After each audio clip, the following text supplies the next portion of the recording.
Salut la compagnie, c'est Jules Melon et aujourd'hui dans un Pro Ciné Critique à la sortie du cinéma dans la Melon Mobile, je vais vous parler du tout premier film d'animation que je vois en salle en cette année 2023. Il était temps et je sais que celui-ci est attendu de beaucoup de gens. Super Mario Bros.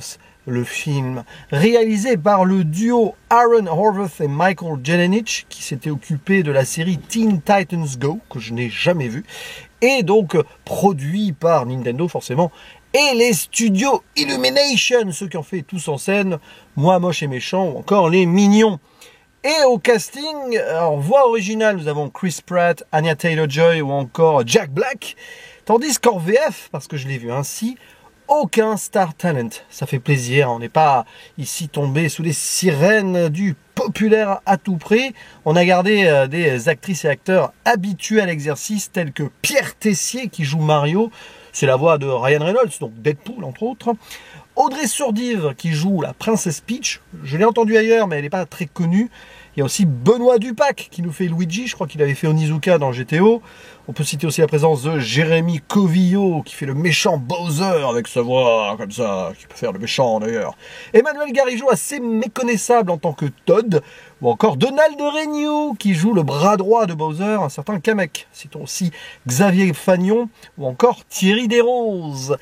Et il s'agit d'une adaptation donc de ce jeu vidéo auquel je suis attaché, mais ça remonte. Faut dire que j'ai arrêté d'y jouer, hormis cette petite partie comme ça avec des potes de Mario Kart, à l'apparition de la Super Nintendo. Après, j'ai pas suivi tout ce qui est Odyssey, 3D, Sunshine, Galaxy, mais j'ai beaucoup joué à Super Mario Land, notamment donc sur Game Boy, les Super Mario sur la NES ou Super Mario World par exemple.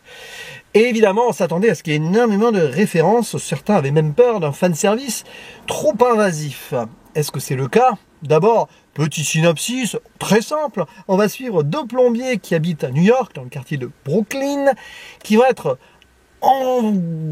emportés, oui, si on veut, dans un monde étrange, et plus précisément dans le royaume champignon, où là-bas, il va falloir sauver la princesse Peach. Pas du tout. Pas du tout, en fait. Mario va devoir retrouver son frère qui est emprisonné par Bowser. Et ce même Bowser, avec son vaisseau château, s'apprête à attaquer le royaume champignon. Il a tout dominé maintenant qu'il a trouvé une étoile. Et la princesse Peach, elle n'est pas du tout enfermée, etc. Non, elle est même badass, là. Et elle va accompagner Mario dans cette mission. D'ailleurs, il y a une, on va dire, conjecture qui fait que les deux ont leurs propres intérêts diversifiés, mais qui vont faire qu'ils auront un ennemi commun, c'est donc Bowser. Et pendant ce temps, après, forcément, il va essayer d'avoir de l'aide avec le Royaume Jungle, je crois, hein, ça que ça s'appelle, et Donkey Kong, qu'on connaît, puisque, rappelez-vous peut-être, vous ne le saviez pas, mais si vous ne le savez pas, je vous l'apprends, bon, ça m'étonnerait que ce soit moi qui vous l'apprenne, Mario est apparu en 1981, comme moi, dans le jeu Donkey Kong Jumpman. Et d'ailleurs, il y a un moment des références aussi, avec des salles d'arcade où on voit Mario, c'est presque impossible, même que Mario il joue à la Nintendo au moment. Bizarre ça. Voilà, et donc évidemment, on va essayer d'avoir ici la mise en avant d'un nouveau courage pour un Mario qui est très têtu, mais qui est petit. Et Luigi qui est un peu peureux et qui va compter sur son frère, parce que les deux sont très proches. Et Peach qui est, voilà, accompagné tout ce beau monde par un petit Toad qui est très aventureux et qui est très content de partir sur les routes comme ça, affronter l'ennemi. Et ça dure 1h30. Et c'est une cascade en fait de références en effet et d'actions, d'aventures dans un scénario très simple qui ne s'embarque pas là où on pourrait l'espérer par moment, mais il faut l'avouer, oui, c'est un film axé jeunesse. Ça, c'est clair et net. Comme c'est souvent le cas avec Illumination, hein, quand même. Bon, Les Mignons récemment, et ça a fonctionné, donc pourquoi ils ne feraient pas pareil? Et avouons-le, beaucoup ont découvert Mario très jeune, donc c'est cohérent. Mais la jeunesse d'aujourd'hui, c'est-à-dire que, oui, bien sûr, on va avoir des clins d'œil, etc. J'en ai peut-être raté la moitié, puisque je vous l'ai dit, moi je me suis arrêté à Super Mario World, Yoshi Island, je crois, hein. Et là, forcément, tout ce qui est après, oui, il y a des trucs comme ça, visuellement, hein, que je ne peux pas comprendre. Mais quoi qu'il arrive, ça peut plaire à des gens qui ne connaissent pas l'univers Mario, parce que c'est justement assez simple, basique, en mode aventure, plutôt bien huilé, pour que tout le monde s'y retrouve. Et il y avait un public très jeune à ma séance, avec des enfants de 3-4 ans même, peut-être un peu jeunes, hein, 3-4 ans. Je pense que à partir de 5-6 ans ça va, mais il y en a qui sont sortis en pleurant, donc je sais pas, peut-être qu'ils s'ennuyaient ou ils ont trouvé le temps un peu long. C'est un peu de violence. C'est vrai qu'il y a des moments quand même où ça castagne, hein, c'est dur. Mais qu'est-ce que je peux dire franchement sur ce film? C'est pas moi le public visé, mais j'ai pris quand même un petit plaisir nostalgique à certains moments. Forcément. Pas celui que j'aurais pu imaginer le plus proche de mes expériences de jeunesse, parce que franchement, je pense que tout ce qui est mis en avant ici, c'est plus sur l'aspect années 2000-2010, en termes de jeu Super Mario, je pense. Vous pourrez me le dire dans les commentaires hein, si je me trompe. Par contre, visuellement, niveau animation, c'est impeccable. Il n'y a rien à redire. Certes, ça fait un peu léger sur le plan du chara-design, mais on respecte les produits de base. Par contre, sur les scènes d'action, etc., waouh, on en prend plein la gueule. Les scènes d'action, les moments en carte, parce qu'évidemment, si vous avez vu la bande-annonce, hein, il y a Mario Kart, hein, pratiquement pendant une bonne partie de la moitié du film. La route arc-en-ciel, etc. C'est dynamique, rythmé, on ne s'ennuie pas, il n'y a pas de longueur. Parce que on ne va pas essayer d'approfondir les personnages du tout. Ça, c'est le gros problème quand même. C'est qu'il n'y a pas une énorme évolution, si ce n'est Mario, qui a quand même ce petit côté, voilà, qui fait qu'il gagne en courage avec les épreuves qu'il franchit. C'est vrai que c'est anecdotique à ce niveau-là, que ce sera un film qui, sur ce point-là, sera potentiellement oubliable, mais sur le moment présent, c'est un bon divertissement. Donc ça ne sera pas clairement l'un des films de l'année, loin de là. Mais j'ai pris un bon plaisir devant, au-delà d'une certaine fibre nostalgique ou de fan. J'ai jamais été ultra fan non plus hein, de Super Mario. On m'aurait dit ça quand j'avais 13 ans, j'aurais peut-être dit autre chose. Mais ça fait le café, sans plus ni moins. Par contre, évidemment, l'univers est très respecté. Et là, on est très loin du film de 1993, live action.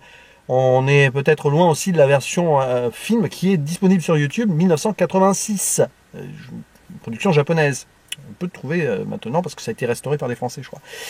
Et donc, oui, il y a des moments où il y a un côté plateforme, un peu plus 2D, notamment au début, dès qu'ils sont à Brooklyn, là, pour arriver, parce qu'ils doivent dépanner quelqu'un. C'est un peu inutile tout ça, il y a une histoire avec un chien, c'est un peu relou, mais bon, peu importe. Il y a ça, et le côté aussi, évidemment, le power-up, où ils prennent des trucs, des champignons, transformés en raton laveur, en étoile peut-être, plein de choses. Il y a des trucs comme ça qui sont très bien gérés, même si ça fait un peu, allez, on te le met là comme ça, pas gratuitement, mais parce qu'il fallait que ce soit dans le cahier des charges. Par contre, ça peut se justifier par rapport à la progression du truc. Pourquoi pas. Donc, puis Donkey Kong aussi, évidemment. Si vous avez joué au premier Donkey Kong, vous serez content aussi, je pense. Parce que j'ai aussi joué à ça sur Game Boy, moi, à l'époque. Hein. Voilà, donc finalement, ça fait le boulot. J'ai pas grand-chose d'autre à dire. La musique est bien. La musique est bien orchestrée. Elle est gérée par Brian Tyler avec la supervision de Koji Kondo, qui compose les trucs de base, donc qui a mis sa tête là. Et puis il y a aussi Holding Out for a Hero de Bonnie Tyler à un moment qui retentit. C'est marrant parce que dans le film Tetris, sorti la semaine dernière et dont je vais parler en podcast dans quelques jours, il y a aussi cette chanson. Comme quoi Nintendo doit avoir un contrat avec ce morceau, je ne sais pas. Enfin bref, il doit y avoir un lien. Et l'héroïsme, oui, parce qu'on questionne aussi l'héroïsme dès le début avec ce clip là, les super-héros plombiers de Brooklyn. Ouais, bah oui. On surfe aussi sur la vibe film de super-héros. Mais voilà, c'est un métrage correct qui est assez respectueux de l'univers. Ça va pas plus loin, je pense que ça va faire un gros carton. Parce que moi, la salle était pleine, ce qui est très rare en début de mercredi après-midi hors vacances. Et je ne vais pas essayer de chercher à le descendre en disant oui, le méchant, il est très caricatural et un petit peu ridicule, Bowser, il faut l'avouer. Mais avec Jack Black en VO, ça doit mieux passer, notamment une scène de piano. C'est vrai que c'est un peu embêtant quand même, histoire de mariage, tout ça. Alors c'est sûrement dans certains jeux auxquels j'ai pas joué. Mais ouais. Il y a des trucs à redire sur l'antagonisme pur. Peu importe, hein, je vais rester sage et gentil avec ce film parce que il n'avait pas d'autres prétentions, je pense. N'hésitez pas à dire en commentaire ce que vous pensez de ce Super Mario Bros. Le film. On en discute ensemble, hein, que vous ayez adoré, détesté, que vous soyez plus ou moins entre les deux. Et puis je vous dis à la prochaine. Ciao.